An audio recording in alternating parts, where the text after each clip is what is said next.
President Donald Trump is defending his reciprocal tariffs as the trade war between China and the US escalates. But how is AI playing into this? Joining us is Rion, the former lead of AI and innovation at the Turner Institute. Rion, it's great to see you. So just hours after Donald Trump announced a 34% tariff on China, which could go up even further now, China released an AI-generated music video blasting the move. This is what China Global Television Network released. Liberation Day, as you know, on April 2nd. From this moment on, America's decline is over.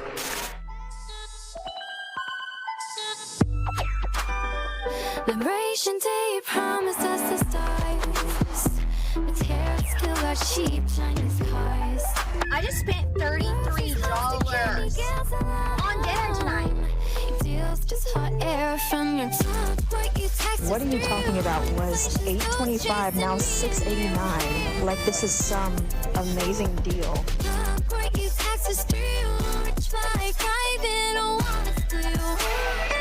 Higher food prices. Are you getting sick and tired of rising food? Food prices are again going up.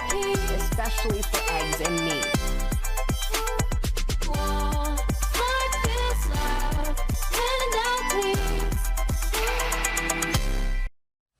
Rion, it's interesting, this AI video is coming from China, but it's targeting Americans. Can you talk to us about the concerns that overseas countries are using AI to potentially influence domestic politics? Yeah, well, Gabriella, this is really nothing new. This is a continuation of a policy of foreign agents from foreign countries who for a long time have wanted to influence not just, of course, the American election, which we see in this case, but the Australian election and, of course, elections around the world. And it is, of course, the ultimate form of influence to be able to then push your own sort of agenda. And so this is where AI has basically come in. It allows you to generate not just false text, but false images, false audio, false admittingly catchy songs, and say, well, if a picture, can tell 1,000 words, then an AI-generated picture or video or audio can change 1,000 minds, and let's try and influence, people not just in our country, but in countries around the world. It's interesting. What are the dangers of that? If people are on the receiving end, they're seeing these pictures, they're seeing these AI-generated videos, how powerful is that, and what are kind of the long-term consequences of it? Well, if we take the truth as sort of the fundamental bedrock of our democracy, then it's pretty easy to see there's actually two very distinct harms of AI technology.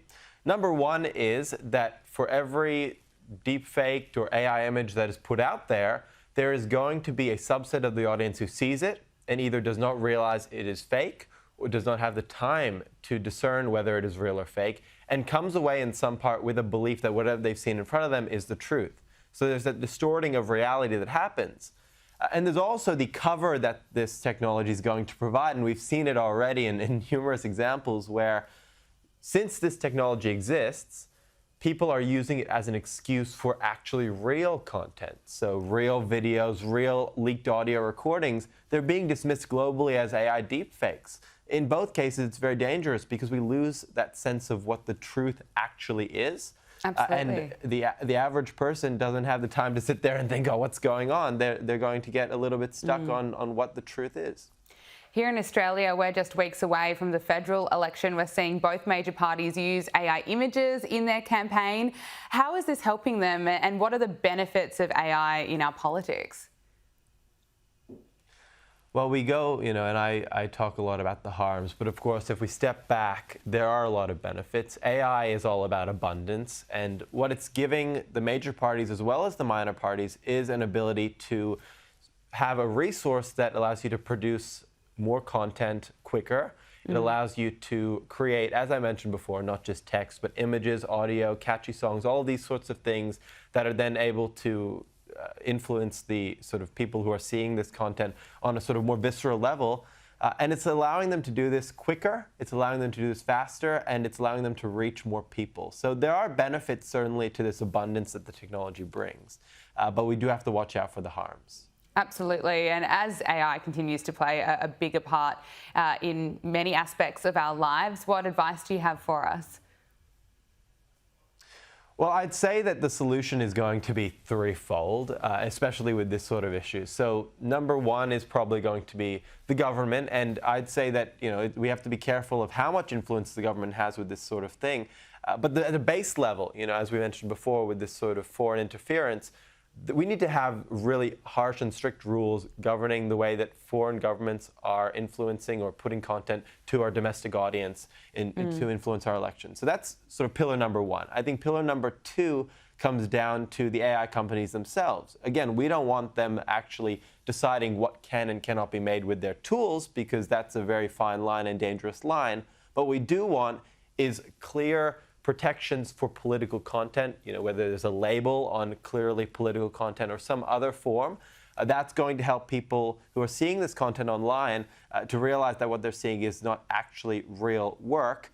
But finally, I think the advice for the audience in general, and this is the one good thing that will come out of all of this, is that you're going to have to be more politically aware, and you're going to have to be more careful, which necessitates, I guess, Gabriella, more involvement in our politics, which is always a good thing. We have X and we have community notes. We have Meta trying to do a very similar thing. All of it's coming towards a crowdsourced fact-checking process that allows people to help other people figure out what is real and what's not in this increasingly untrue world. Yeah, it's brilliant to see, brilliant to be a part of. Stepping away from politics, while we are talking about AI, the race to use AI to potentially cure diseases is already underway. Billions of dollars has been poured into AI-first biotechs. I have to ask you, what are your thoughts? Are we going to be able to see AI at one point cure cancer and other diseases, and how far away could this be?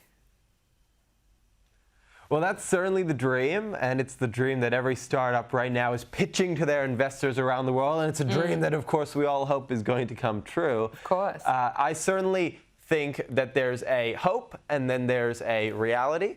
The hope is that this technology is advancing at such a rapid rate. It's already being used, and I've seen it in some consulting work that I've been doing recently across biotech companies, across pharma companies, but across every company, really. Because what AI really is, and I think to put it very simply, it is a data crunching machine. It takes an input of data and then it outputs it, does the human grunt work of going through that data that used to take many, many years, and it spits out an output which we hope is going to be useful. Now, at the moment, it's still in its primary stage. It still hasn't done anything to say, wow, this is going to change the world. But we could be a few years away, and I certainly think with the rate of advancement, a few years away from it really having a major impact on medicines and, ultimately, hopefully, a cure to the ultimate disease of cancer. Absolutely incredible. Rion, former lead of AI and innovation at the Turner Institute. Thank you so much for joining us on Power Hour. It's been great to talk to you. Great as always, Gabriella. Thank you.